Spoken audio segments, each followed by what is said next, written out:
Brian and I are about to get rich with Donald Trump's Insurrection Inc. slush fund.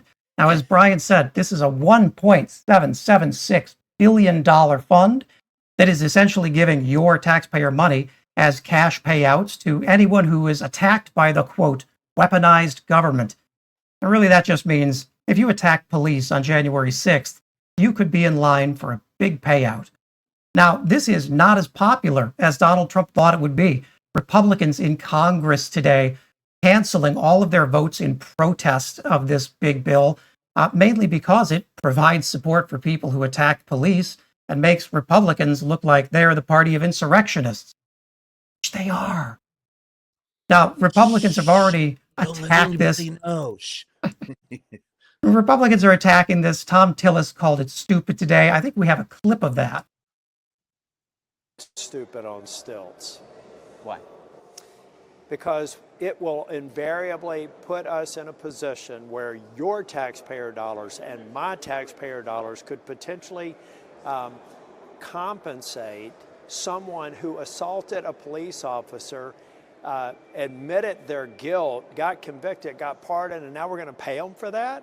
That's absurd. The American people are going to reject this out of hand. When you take money from me to give to a purpose that I vehemently disagree with, that's tyranny, and that's what that account is. Now, Donald Trump has threatened to veto anti-spending bills that don't include authorization for this. And interestingly, Todd Blanche, the acting attorney general, was on the Hill this week, and he tried to butter up senators by saying, don't forget, guys, you can file cash claims too. So be sure to get yourself a piece. Brian, what do you make of all this? Well, like I said, I think I'll file. I mean, he tried to take away my press pass 3 times. I had to fight him in court. I defeated him 3 times in court. There was a monetary expenditure in doing that. I felt harassed by government. I was a victim of lawfare, how he describes it. But, you know, if you really, really, really take a look at the problems of this slush fund insanity, and I mean, it is insanity. I just want to remind everyone that it is more than anything else, according to the one-page memo, probably written by Stephen Miller, the anti-weaponization fund was created to hear and redress claims of Americans who suffered from lawfare and weaponization, defined as, quote, the use of government power to target them for improper and unlawful reasons. I mean, there are a lot of people that that are on Trump's bad side that could use this, and they've been invited. And of course, Todd Blanche is going to assign 5 people to assess this, and that means Donald Trump is going to decide who gets the money. It is a slush fund for the people of January 6th.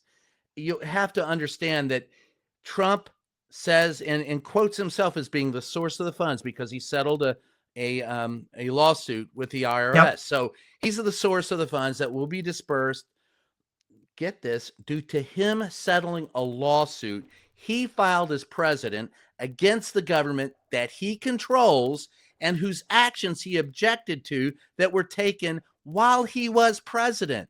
And at the end, if you think that's crazy, he has demanded that the IRS issue him and his son's apology, and they can never check any of their taxes. So he wants the government to apologize to itself for what it has done so he can steal money. This whole thing is a grift. The whole thing. I love that last part. Trump. Pardon? I love that last part too. By the way, guys, you can't investigate any of my taxes ever again. Yeah. The hell with that, because I'm more important than anybody else on the planet. In any other country, if this were happening, we would go, hey, this is an illegitimate government. And the fact of the matter is, our government is an illegitimate government, and we face the brunt of the we should be very introspective of how we got here, because we should blame ourselves. We voted him in. Maybe not we, not you personally, but we. Enough of us. Yeah, enough of us that he is now probably the antithesis of democracy on a global scale. And to that point, look at the Reporters Without Borders. For the last 25 years, they've assessed 180 nations across the world for their availability to free press. 25 years ago, when they started that survey, America ranked 17th, and there was consternation because we said, how could the country that Freudian slip showing, the country that has enshrined free speech in its constitution, be 17th? It should be number one. But today we are 64th, and 50% of the nations across the world fall in the troubled category that aren't free, and we are one of them. And according to the survey, it's part and parcel because of Donald Trump. So he has led the repression of free speech across the globe. He is an existential threat to freedom across the world. Yeah, and also to my life. I mean, I'm going to join you in filing this. I think we have this. I'm on the White House website, on the White House enemies list of media enemies. This has invited all sorts of nice death threats my way. I consider that to be weaponization, considering these people actually want to use weapons on me.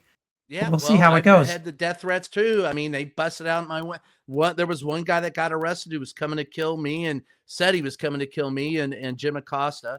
And so there was, I had to sit there and give a statement to the, Virginia police. All I can tell you is that Virginia State Police. All I can tell you is that without a doubt, your threats, my threats, I think we qualify. We should file for the funds. And then we're going to get a yacht bar on the beach in Portugal.